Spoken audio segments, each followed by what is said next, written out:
Okay, what you can see here is me warming up, which is more or less to say, behaving like a doofus. I haven't been on this track for some time, and I don't really know the braking points, gear changes, or anything. I just want to show you this because it's fun. I don't know what I'm doing at this point. It's going to improve. But anyway, here's the point of this whole video. My PC is undergoing some maintenance. There's a whole host of things that need upgrading on it, maintaining, servicing, you name it. It's water cooled and everything. I'm waiting for parts to be delivered, and it's Christmas, New Year's, so delivery is not as regular as it otherwise normally be. So I don't have access to my PC. I don't have Factorio, which is what I would normally be doing with my time. So I'm going to be doing this instead. I'm going to be attacking this racetrack and trying to set a new personal best, and that's really the key thing. There's going to be no world records here.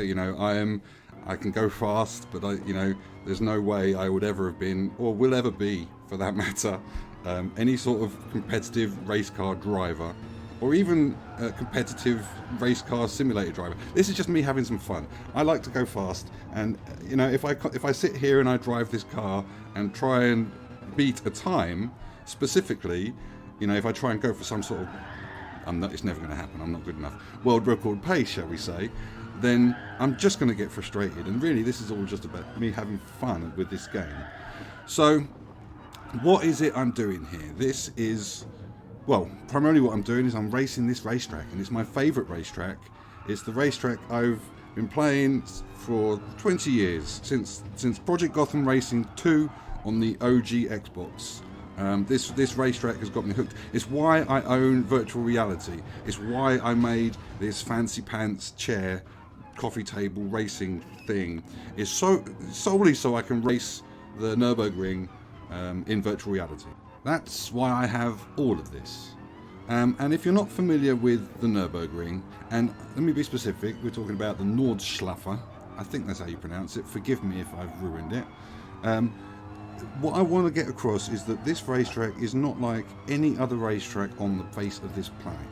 If we're talking about a normal Formula 1 track, then we're talking about a track that's typically 5 to 6 kilometers long, maybe 3.5 miles, and it generally has 15, 20 proper registered corners. And some of those corners are more important than other ones, but there's 15 to 20 of them on a Formula 1 racetrack.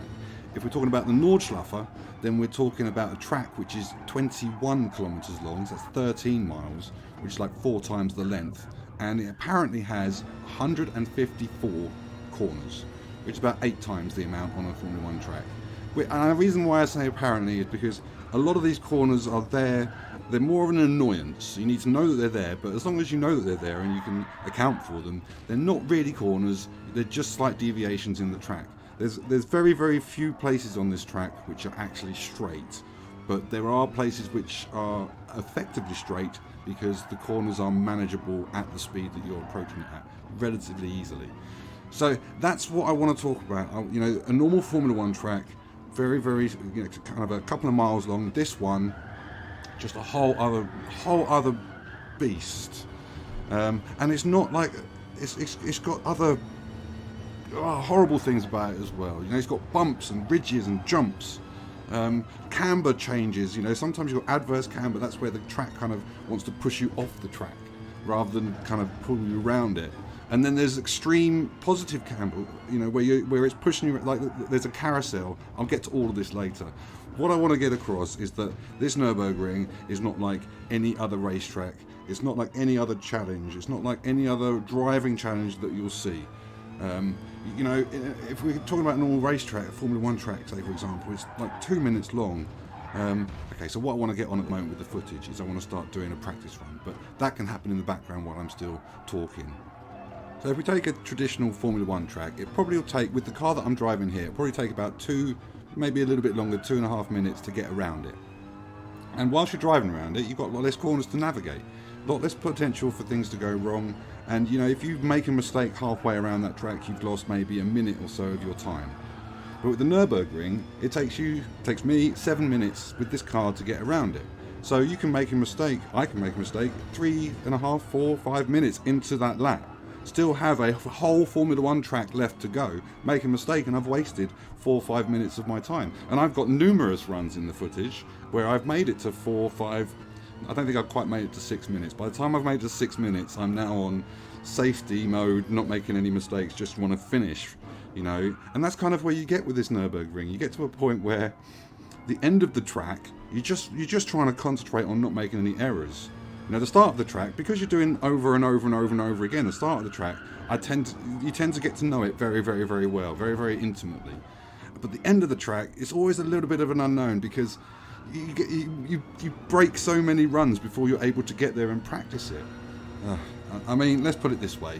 I've probably got 50 or 60 runs available to me that I've filmed for this video, and maybe 7, 8 of them I've finished, completed, you know, proper laps. And probably 1 or 2 of those are ones where I just wanted to complete the lap so I could practice it, so that I could try and get it down, because, as I said, so many runs end before I'm able to. And even if I've made a mistake and I'm still going, I feel like I may as well finish. I may as well get, you know, what's another minute or 2 of wasted time when I've already had 5 minutes of this track has gone. That's kind of where you end up with this thing. So it's a bit of a long intro. I'm sorry about that. It's just I really like this track, and I wanted to try and explain why. Because these are the sorts of challenges that I'm drawn to in video games. The difficult ones, the ones that are right old proper challenges. And this track, in my opinion, is the ultimate driving challenge.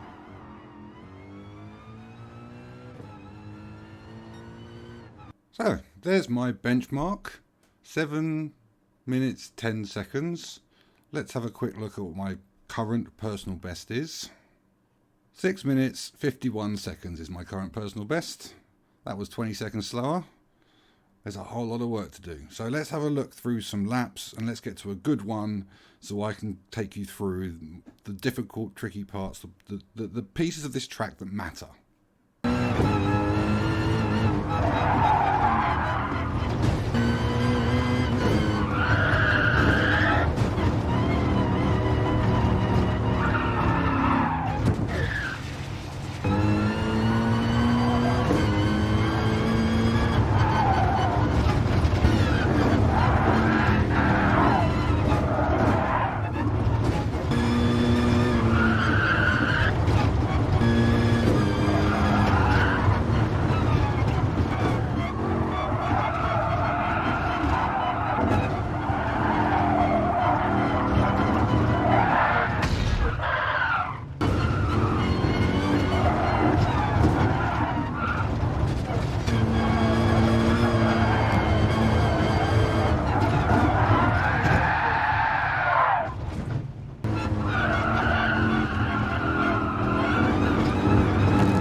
So this is where the game throws you in. This is where we start. It's obviously a few corners before we get to the start-finish line, and that's obviously because we need to build up some speed. This is going to be a rolling lap, a rolling fast lap. Incidentally, this is obviously the final few corners of the lap, so we do get a fair amount of practice of these corners, but the way that we arrive at them at the end completely nullifies most of that experience. We'll get to that much, much later. So let's whiz forward. This is the start-finish straight, and we can see the gantry up ahead. That's where the start line is. That's where the lap officially begins and where the timer starts. And what we want to do is we want to get right over to the right-hand side. The next corner is a tight left, really, really tight, and every inch that we can gain on the right-hand side is just absolutely priceless. I'm always bumping against the barrier. I mean, it actually doesn't matter if it's in the braking zone because it just slows down a little bit quicker. And then the moment we cross the finish line, we need to brake and shift down a gear. The track kind of dips away from us. So as we approach the start-finish line, it goes away. And if we start braking and changing gears and messing around with that in that zone, we're going to just lose traction, lose all sorts of speed. So we need to get right over to the right-hand side and get that gear change and get the speed down to the right speed so that we can aim for the apex.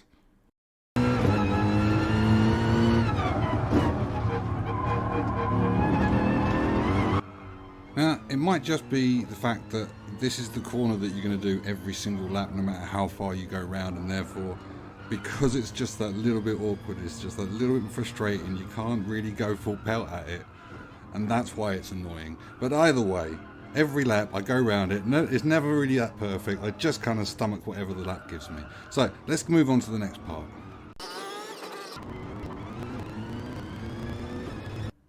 There are a few non-straight straights on this track, and getting them right is absolutely crucial. You can lose like 0.1, 0.2, half a second maybe on a by not doing a corner properly, by not getting it right, but you can lose seconds if we mess up these straights.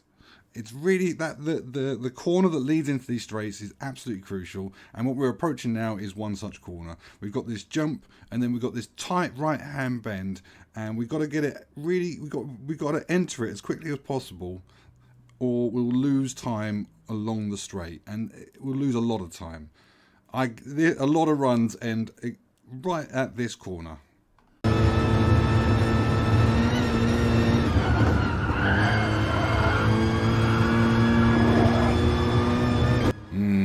I chickened out on that one, on this run, definitely. That's a fifth gear corner. In my later runs, it becomes a fifth gear corner. I mean, I play around with all of the gears. I'm always trying to squeeze an extra bit out. This is one of those places where I definitely was trying to squeeze a bit more out. Obviously, because it's one of these long straights, I'm trying to get more out of it. So yeah, that's one place where I definitely improve in later runs.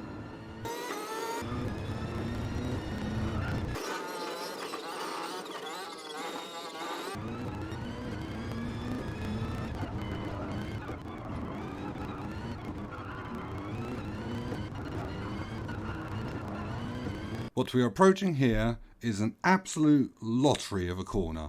I can do just enough to get the car in about the right place regularly, run after run after run, but the moment the car's in that place, the track almost seems to shift around and move around. It just wants to throw the car about, and I can never really get a reliable entry into this tight corner. It's just an absolute, just a horrible corner.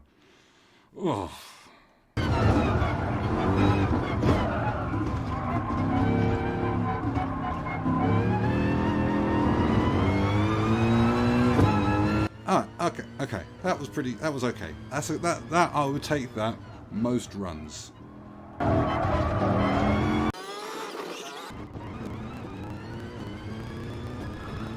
This is another one of those corners approaching another really, really important straight, and it's another one of it's the second most important straight that apart from the main one, which is the right at the end.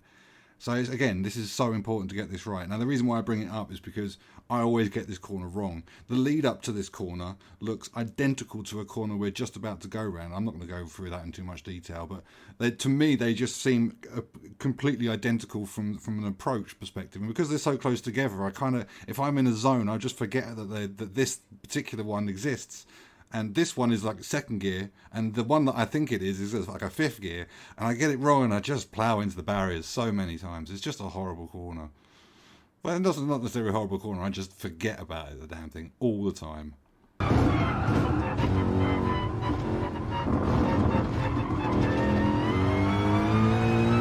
I'm not saying it's a difficult corner, I'm just saying it's a difficult corner if you completely forget it exists and you arrive in the wrong gear.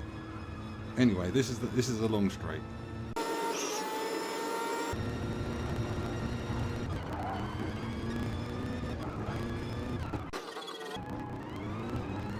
We're just about to hit one of the most famous features of this track, and that's the carousel, and I mentioned it earlier, and I'm not entirely certain whether it is really designed for the modern car.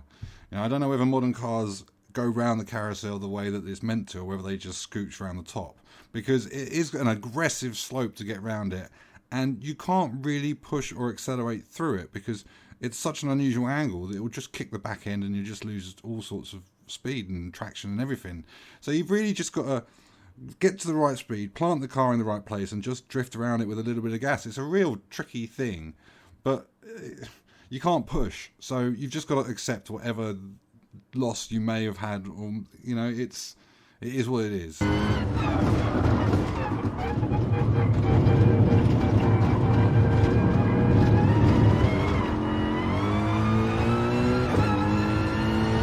That's about as good as it ever gets.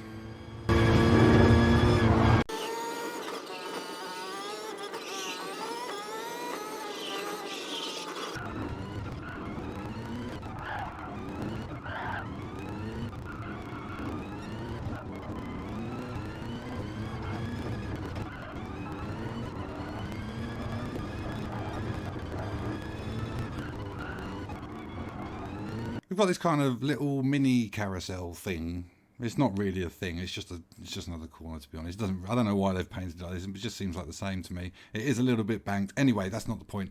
We are just about to enter the final straight, and before we get to the final straight, there's a few corners, and they're awkward as hell, and they're all cambered away from where you're trying to get to. So they're all trying to push you away from the apex of the corner and trying to get the right judgment of it and everything else correct, particularly when you're 6 minutes into a run and you really just don't care about how fast you're going. You really just want to finish the lap at this point. Getting this corner wrong, it's just so costly. So I just tippy toe around these next few parts. I just accept them as what they are.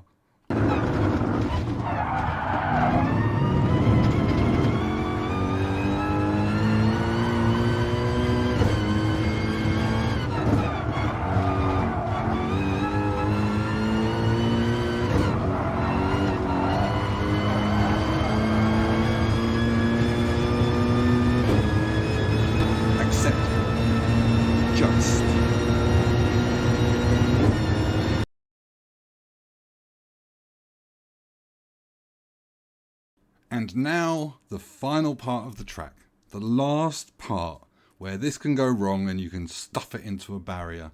And we are arriving at those corners that we started on, we are arriving at them at maximum top speed. The fastest speed that we are going to go anywhere on this track, we are arriving at those corners. And we need to get that speed down. And you know, the later we can leave it, the more speed we can carry, the better the time is going to be. But we are 6.5 minutes deep into a run, and how late do we really want to leave this braking? You know, for me, in my mind, it always feels like I'm like coming into land with a jet fighter or something, and you're just trying to land it. You don't really care about whether the corner is perfect. You just want to make sure you land it and you don't stuff it into something.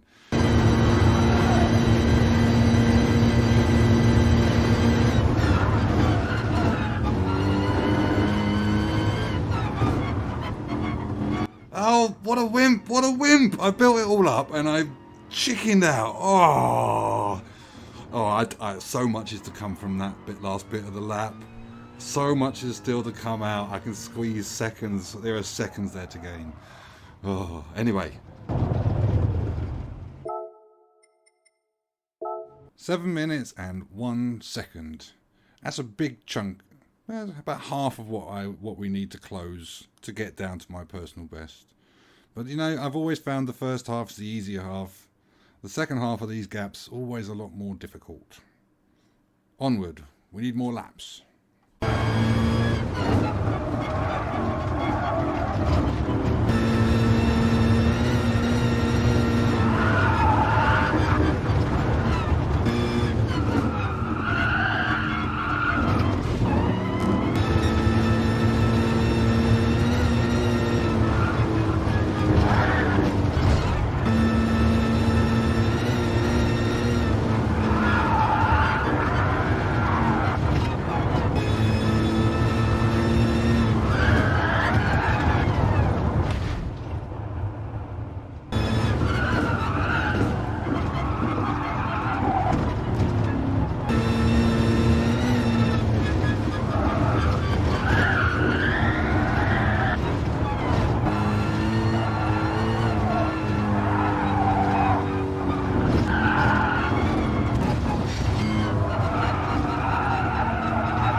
6:51.7.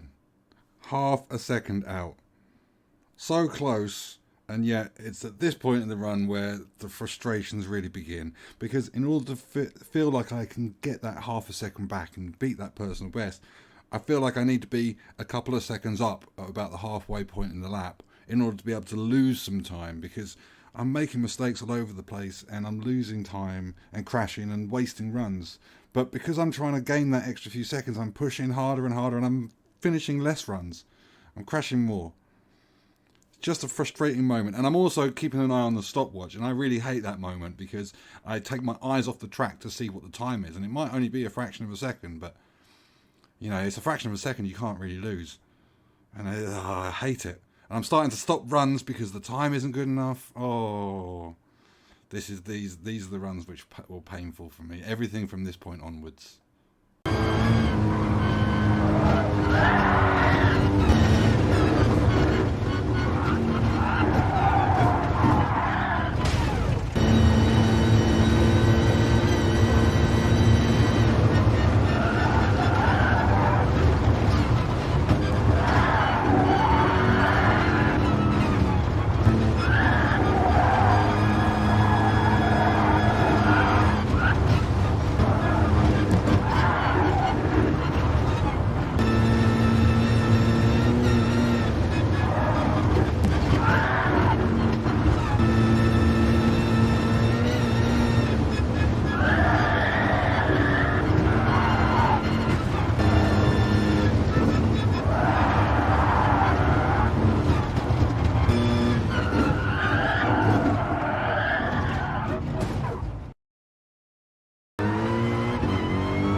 just want to warn you, I'm about to lose my British sense of decorum and celebrate this thing like I've just won the damn World Cup, instead of, you know, just setting a new personal best on a one lap, you know, some pathetic nonsense. I hope you appreciate it. It's just relief, mostly relief. Yeah. Yes! Yes! Yes! Urgh!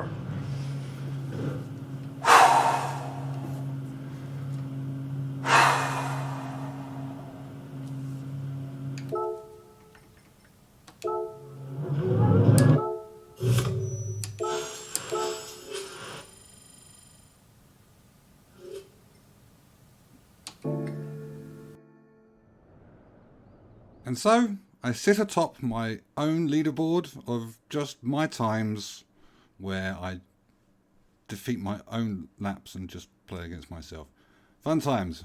Ready for the next one though? Yeah, there'll be others, I'm sure. Maybe not videos, but definitely this won't end here.